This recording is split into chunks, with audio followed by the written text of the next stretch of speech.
Welcome to another edition of Green is Good. This is the Green Festival edition of Green is Good, and we're here in Washington, D.C., and we've got Tim Keating. He's the Executive Director of Rainforest Relief. Welcome to Green is Good, Tim. Thank you so much. Thanks for having me on. Tim, before we get talking about your great organization, the Rainforest Relief Organization, talk a little bit about Tim Keating. How did you even get to this point as the Executive Director? Was this something that you were raised with everything green, or is this something you learned along the way and you got really excited about the environment, about sustainability during your journey? I would have to say it was definitely a journey. A journey. Yeah, in fact, when I first started going out into the woods, not necessarily just to play, but I would say as a budding naturalist, my parents didn't really know what to make of it, and neither did my friends. So I picked up field guides eventually and went out there starting to identify everything. And I definitely, at the time, this was pretty unusual, so I was seen as a bit of an oddball. But ultimately, I think in terms of the journey, starting Rainforest Relief, I was actually older, much older, and went through a number of alternatives. I had actually gone to college for environmental science eventually, because I really couldn't think of anything else. When people kept asking, what do you want to do when you get old? I couldn't think of anything else I would want to do except something involved with environmental work. Wow. But then, interestingly, having done a number of things as hobbies and whatnot when I came out of college, I got a new lens for my camera, and I started getting involved in photography so heavily that I decided I wanted to do that. It led me to a bunch of other things away from environmental work that I was doing for probably about 8 years.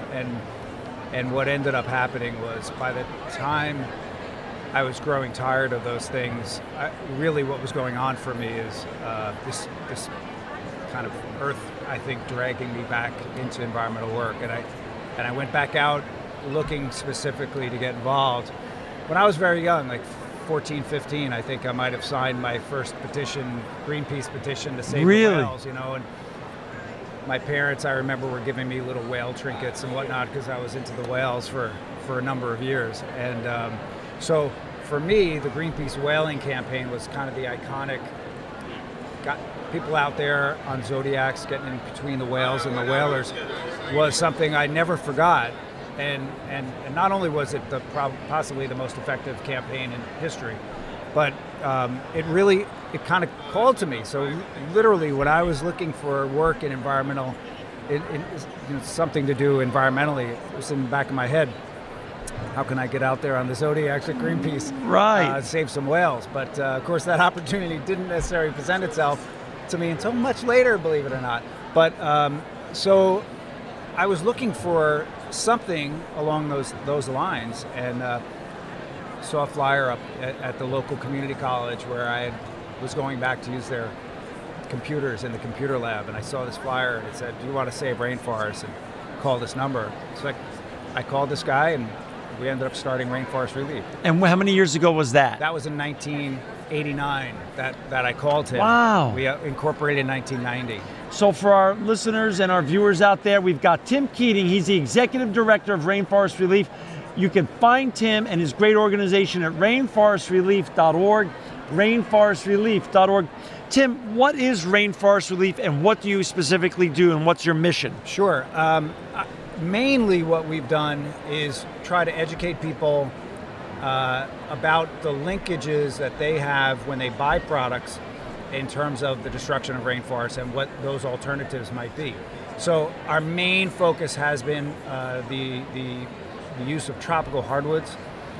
All of our research has said that logging for export wood is the primary factor leading to deforestation in the tropics.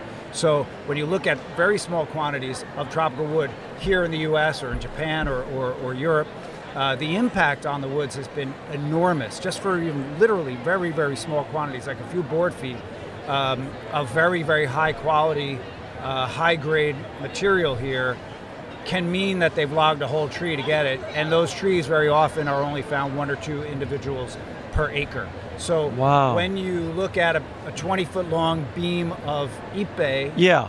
that has no defects, no knots or defects the entire length of the board, that may be the only board like that that has come from an entire ipe tree, literally. So, so therefore, when you're ordering 40,000 board feet like New York City used to do, or now other towns, whatnot, for their boardwalks, you're talking about vast areas of rainforest being logged, and this is selective. They call it selective logging, but we call it high grading. Most of it's done illegally, and then once those loggers have bulldozed roads into the forest, then it provides access for all sorts of other extractive industries like agriculture, mining, and whatnot.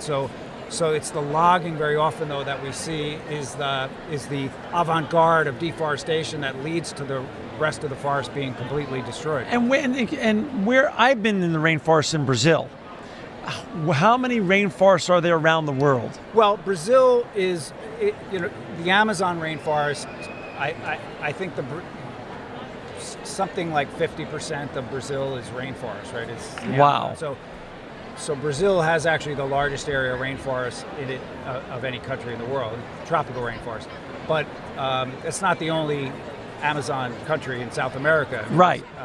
Peru, as you're probably aware. Right. Ecuador, Colombia. There are a number of countries that Suriname and others that have that are parts of the Amazon are within their borders. But then, if you go across the ocean, you've got a very large area of rainforest in West Africa, down below 50% now of what it used to be, the former extent, and then Southeast Asia, vast areas of rainforest there, with the largest country, Indonesia, having the largest amount of rainforest within their borders. Many islands, of course, but Borneo and Sumatra, and the island of Borneo being divided between Indonesia and Malaysia. So you have Malaysian Borneo and Indonesian Borneo, but Borneo almost all rainforest. And and then we see small pockets. Hawaii has some rainforest, and Central America has quite a lot as well. But what we've seen in general is we're looking at more than 50% deforestation at this time. And if you look at the estimate of how long these rainforests may last, it's probably only another 30 years.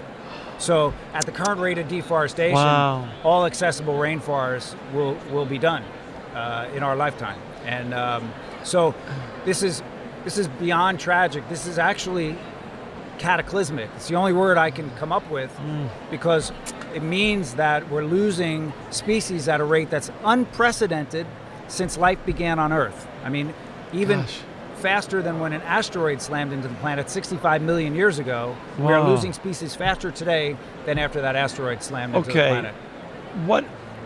So you've been doing this 25 years. Yeah. We got water shortages, climate change. That's right. The rainforest is being eroded exponentially. What do we attack? Yeah, it's daunting, right? It's daunting. Yeah. It's a little bit overwhelming and daunting yeah, at the same time. And I went through all that, and I have to say, I still have my moments. I can be walking onto the metro, like today, go by two buildings sided with ipe from the Brazilian Amazon, and then get to the train station where there are benches inside, underneath the canopy, that are made of rainforest wood. There's no reason for that, really. Wow. And so I get very frustrated when I just walking around, I see the benches and whatnot all made of tropical hardwoods. So I think, though, the only possibility of us turning this around is very quickly this kind of thing, what we see going on here today.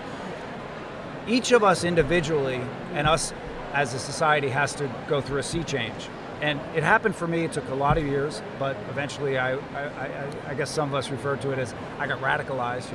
I've been arrested for protests over a dozen times, but I'm not saying everyone needs to do that. But certainly what we do need to, one thing we absolutely do need to do, and I'll be talking about this tomorrow, is look at what we buy. Because that is, in this current society, in modern United States, we probably have more vote with our dollars in terms of what the world decides to do than we do currently when we go to the voting booth. It's really right? true. And so every time we plunk down a dollar, as we know from Economics 101, we're sending a message that says, I want this, go make more. And every time we refuse to plunk down a dollar, we're sending another message that says, you know what, I don't want that. Voting with your pocketbooks. Don't bother making any more of it. And so we have this incredible power, supply and demand. And for people who believe that we have no power, this is in modern America, this is probably the greatest power we have, other than actually getting involved as citizens and going out there and protesting or talking to other people and talking to our congresspeople and whatnot. But every day we're buying stuff, and this has become the cause célèbre, right? And so what I'm saying to folks is, look at the products we buy, and at least for our top 10, top 15 products to avoid. Some of these shifts are very easy. Some are not so easy. How do we avoid steel? How do we avoid aluminum? You know, that's not necessarily very easy. Avoiding tropical hardwoods, I can say, is probably fairly easy. You have to know how to do that, though. Call us up, send us an email. I'll spend however long I need to on the phone with you to get you to do that. But chocolate and coffee and bananas, got to be organic, got to be shade grown. You know, those are some very simple, like the simple three. How do we avoid palm oil? You know, we got to look at the ingredients on packages. Not that hard to do, but it's in a lot of things. So some of our favorite foods that we buy at the supermarket might actually have palm oil in there. So is your office here in D.C.? We don't have an office in D.C. Where are you based based? In New York. We have an office in Portland, Oregon as well, and another one in Los Angeles. So D.C., New York, Portland, and L.A. Yeah. We're here at the Green Festival. This is the Green Festival edition of Green is Good. Right. Tomorrow you're speaking. Yes. The topic tomorrow, the title of your presentation? Rainforest destruction. Actually, I call it consuming Earth to death and how we can stop. Wow. So, you know, but I talk mostly about rainforest because to me that is the epitome of the fluorescence, if you will, of life on Earth, the biology of life. For our listeners and our viewers out there that want to make a difference, that love what you're saying, believe everything, and know you've been doing it 25 years, so you're an expert at this. How do they get involved? How do they donate? How do they help support your mission? Yeah, we have a donate button on our website. We also have a Fundly page up. You can find us on there if you want to help. It's a little crowdfunding site. Right. And info@rainforestrelief.org, simplest way. And I will personally answer that email. If you got a question about which woods to avoid, getting involved with the organization. Perfect, Tim. We wish you luck tomorrow in your engagement here at the Green Festival. It's very important that you continue to get the word out. If you want to help Tim and his great organization push the mission forward, it's rainforestrelief.org. Tim Keating, thank you for making the world a better place. You are truly living proof that green is good.